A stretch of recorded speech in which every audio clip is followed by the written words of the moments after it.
everybody. Well, since it's January, we are going to be talking a lot about houseplants. So I thought the best place to start would be in my plant room, and I'm going to give you a full tour of my plant room and what plants I have in here currently.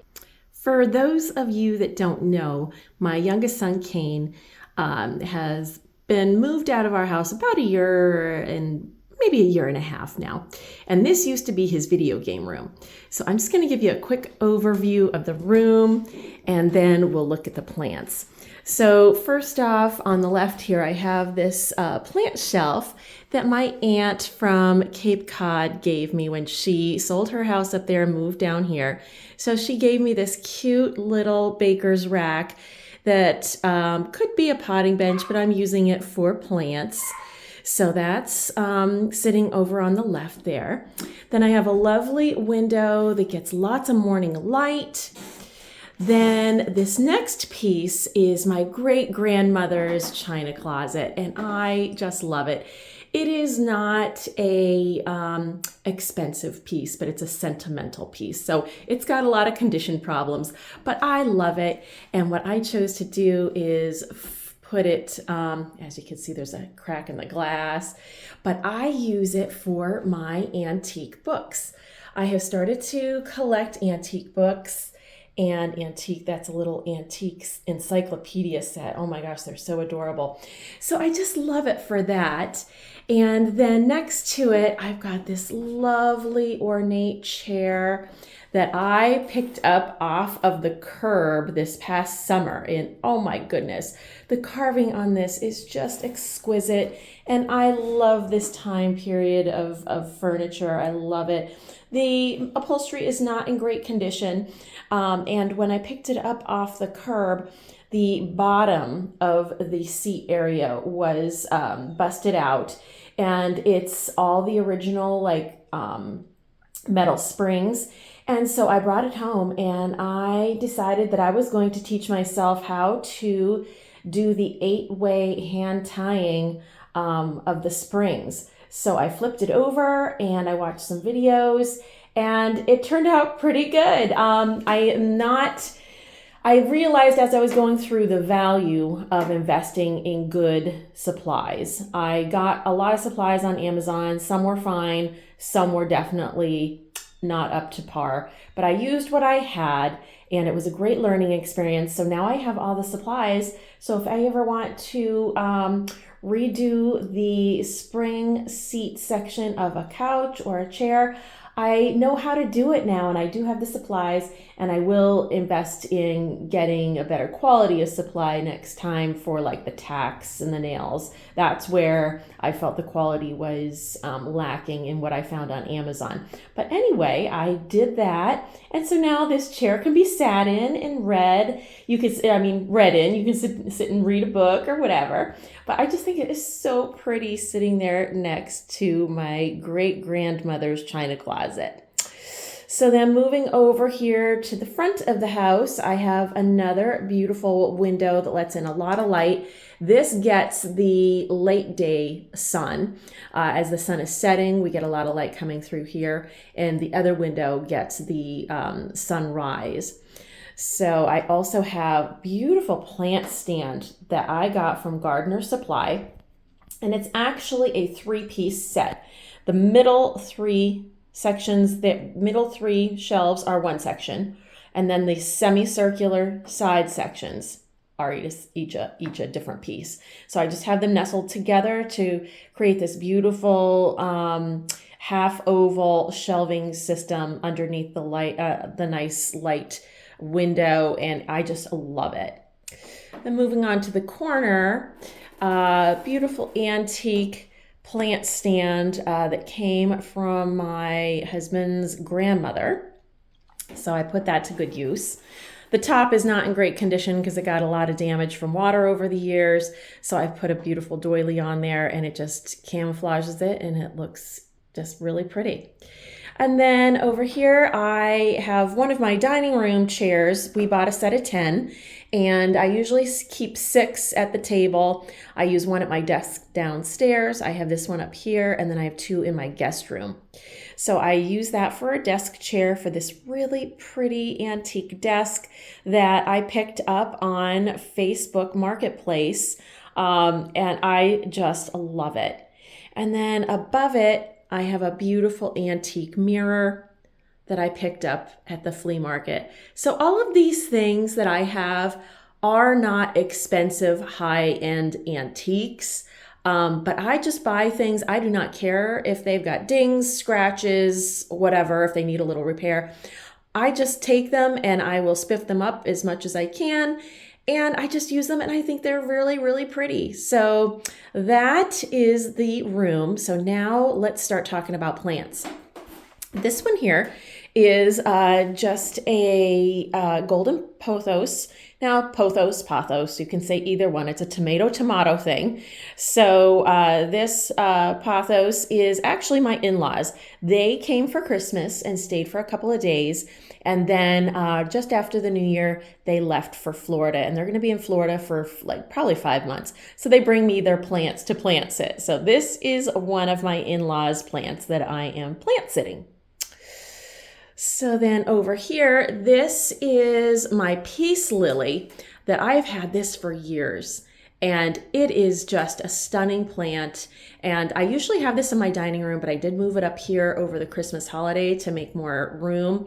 I probably will move it. I don't know. I may or may not move it back down to the dining room. It's a nice spot here, and I really do like how it looks, so it might just live up here permanently.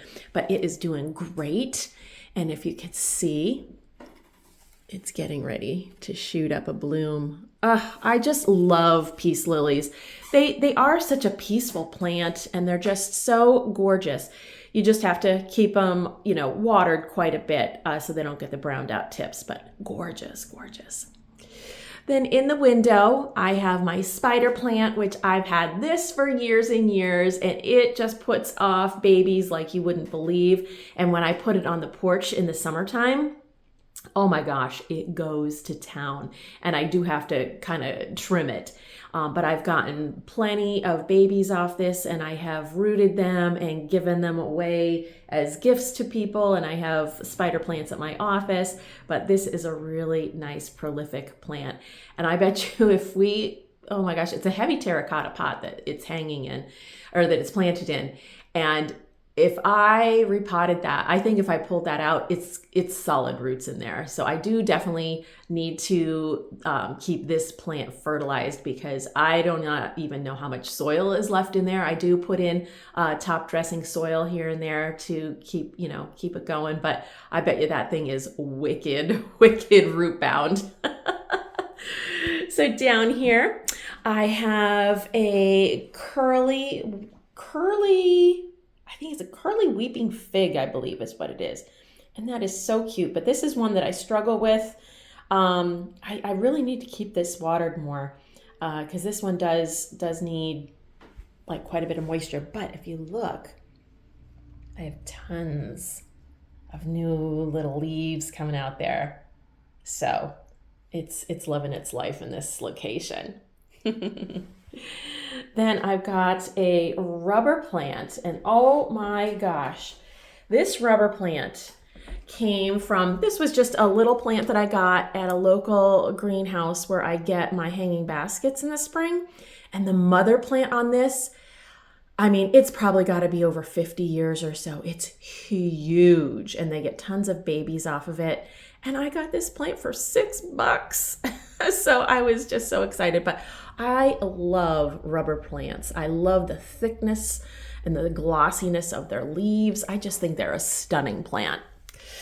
And then this is, it's escaping my mind. I do not know the variety of it, but I picked it up at Creekside Gardens this past year, and I will insert on the screen what type of plant it is. It's slipping my mind, but I do not even know what variety of it that it is, but it's doing well. And as you can see, it's putting out a new leaf. So I'm super excited, but I love the variegation on this. I just think that is a stunning, stunning plant. Gorgeous. Then across the bottom, I have my orchids.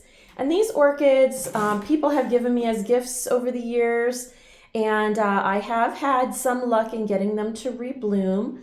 So we will see what happens this winter. They typically, on their normal cycle, will bloom in the winter. Now, when I had these upstairs in my bedroom is much cooler than the downstairs. It's the third floor of our house that's used to be the attic. And so it's not hooked into the same heating system as the rest of the house is. It just has a little bit of electric baseboard heat up there. But honestly, we hardly use it. So it's very cool up there because I enjoy a cool bedroom. So these did really great when I had them up in my room. And so I think, honestly, if I want to get these to rebloom, I probably should move them back upstairs because they do need that cold snap to like kind of jolt them into blooming. So I have to think about that. But I do like how they look on the shelves here, and I love the thick. Again, I have a thing for thick, glossy leaves. I mean, is that not a gorgeous leaf? Stunning. Ugh, gorgeous, gorgeous, gorgeous. Then above this is my neon Pothos. But I love, again, a lemon lime color is just so gorgeous. And this is slower growing than the golden Pothos. Those things just, they grow so fast that like I cut them back on the regular. But this, I have not ever cut this back. This is just a nice slow grower, and I really do enjoy it. It's just stunning. And I think it looks really nice on the rack to have like your mixture of, you know, some dark green, some variegation, some really bright green. I just love that play of color to your eye. And then this snake plant, I will try to look up and see what variety this is because I bought this in one of my plant hauls, I think it was last year, but it's doing great. And I love, again, the dark green and then the lighter chartreusey, yellowy green on the margins of the leaves, I think are gorgeous. But I love that snake plant. Oh, so beautiful. Then this is the second plant that I'm babysitting for my father-in-law and mother-in-law. It's mostly my father-in-law. He's the big plant guy. So it's his peace plant, and it is getting new leaves. There's one right there that's opening up. There's another one, and this one just opened up. And I sent him a text and I showed him the three plants that were, or the three leaves that were opening up. And I said, 3 new leaves. And he has such a funny sense of humor. He texts me back. He goes, oh, I'm a father again. So he enjoys his plant updates. And then down here in this pot, it's such a pretty pot. I have my Amaryllis bulbs from last Christmas. Last Christmas, they bloomed and were gorgeous. So I left them in the pot, and then I did put them in the closet in the summer, and I let them in there until November. And I brought them out and I watered them and put them in light, but they did not bloom. Now, I have touched the bulbs, felt them, and they're not mushy or anything. And they're not dead, but I have to learn about making Amaryllis rebloom. So I think I probably will be making a video about that because I need to learn about that and I need to know what to do. I don't know if I have to take them out of the pot and put them in a bag and put them in the closet or the refrigerator. I don't know. But I will get back to you on that. That will be a forthcoming video because I do want to learn how to make these Amaryllis rebloom.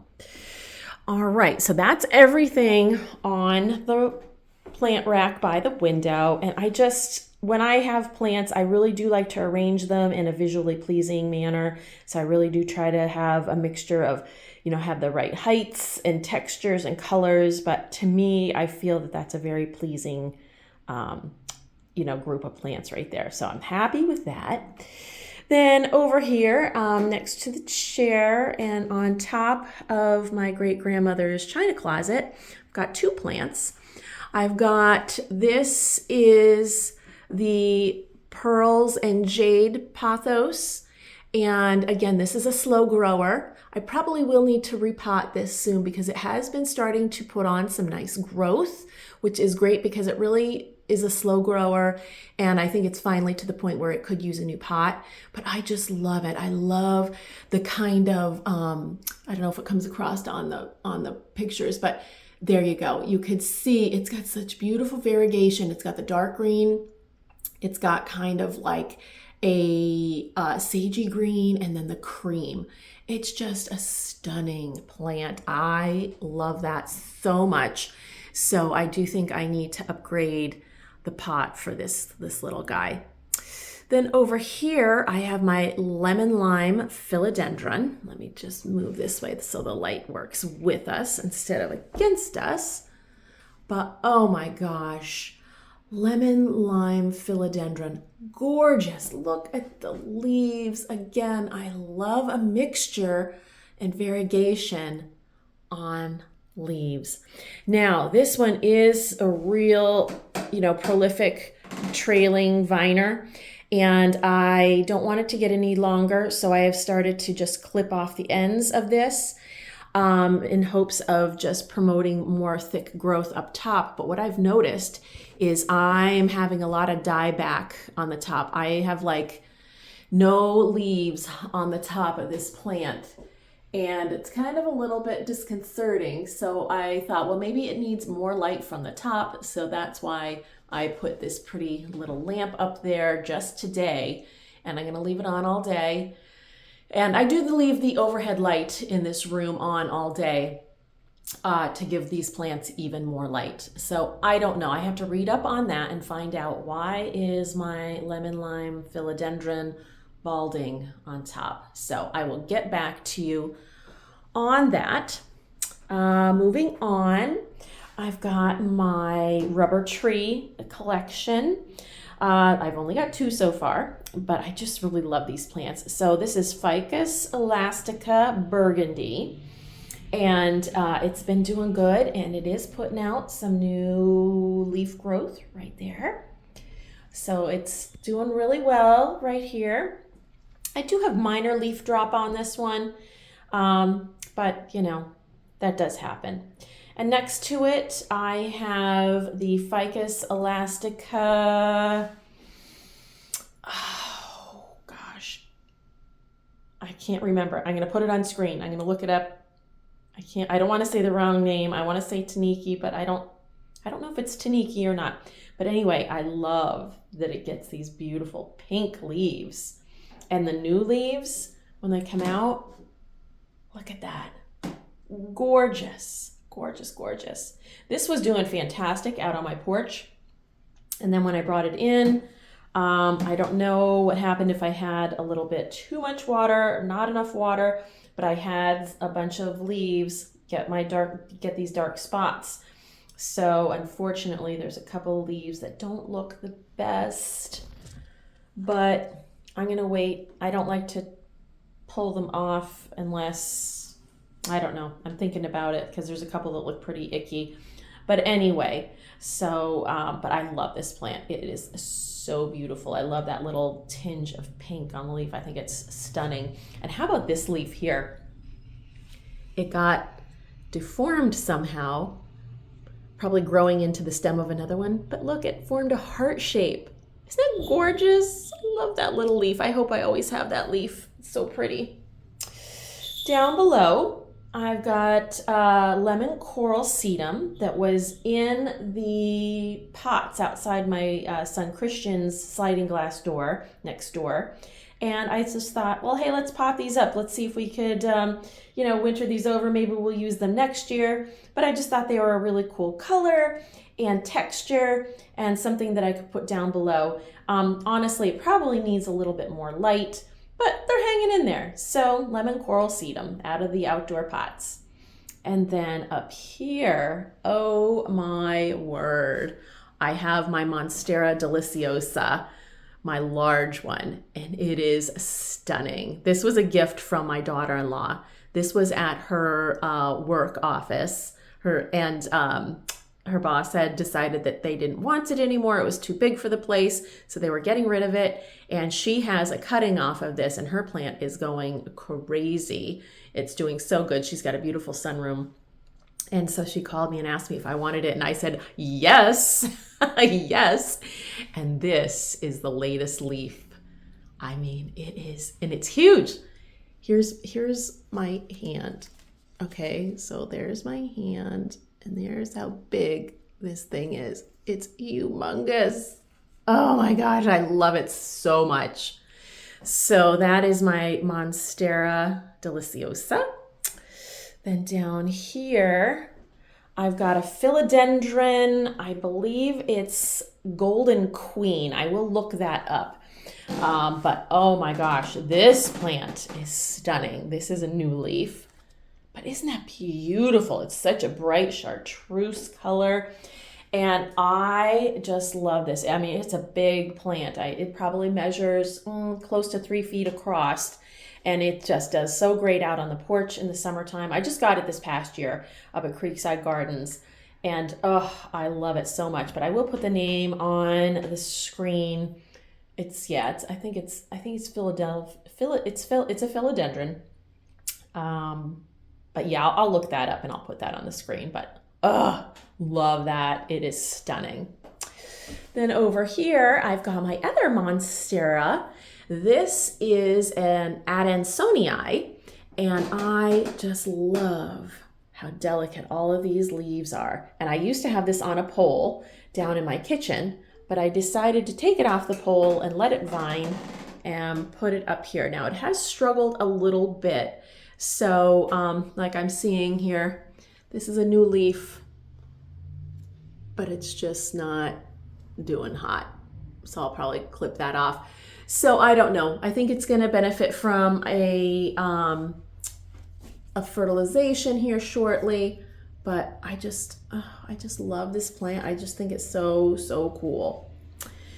Next, I have an Alacia Regal Shield. Oh, love, love, love this plant. Look at those leaves. They are stunning. And the underside has a little bit of a violet color. Isn't that pretty? With the green, stem, the green stem and the pretty violet leaf. I think that is so gorgeous. This one, I will usually have about 3 leaves on it. Every once in a while, I'll be able to get a 4th, but that's about it on that one. But it's tall and gorgeous. Alocasia Regal Shield. I have another Alocasia down here. This is an Alocasia violet stem, and it's kind of self-explanatory. The stem is a beautiful violet color, and we've got the beautiful bright green color and the violet veining. Veining is the word I was looking for before. But this again came out of the pots outside of my son Christian's house, and he's got one over at his place, but I thought, let's give it a whirl. Let's see if we could pot these up and see how they do inside. And so far it's been doing great. It's got some offshoots here. So I've actually got, let's see, 1, 2, 3, and 4. So there's 4 separate plants that have started. So it's doing all right. It's doing all right. But again, this is one I've got to water this a lot, and I've not been watering it enough. And so it's been suffering. So I really have to discipline myself to get in here and water this plant more frequently. And then the final plant is the third plant of my father-in-law's, and that is this Tradescantia zebrina, or Wandering Jew. And this is little slips that I had started from my big plant in my other room. And I also had some slips of Pothos, and he potted it all up in one pot. So what I'm gonna do is I'm gonna repot this, and I'm actually gonna take these slips of Pothos out and put them in his other pot. And I have a whole bunch of Tradescantia zebrina slips that are rooted really nice on my kitchen windowsill, and I'm going to repot them along with these pieces to make a much bushier plant for him. So it'll be in great shape by the time he gets back from Florida. So anyway, folks, that is my plant room. I hope you enjoyed the tour and I hope you enjoyed seeing all of my plants. What I'm going to do going forward is I'm going to do a series, a houseplant series, where I take each of these plants individually and do more of a deep dive into their care, their origins, just all about each individual plant so that I can learn more and you can learn more about all these awesome houseplants. And I'm not gonna lie, I'm looking forward to adding to my collection over this winter. So we are gonna be doing some trips to some garden centers and things like that. So that is going to be a really fun series through the winter. All right, guys, I hope you enjoyed the tour and have a great rest of the day. Bye.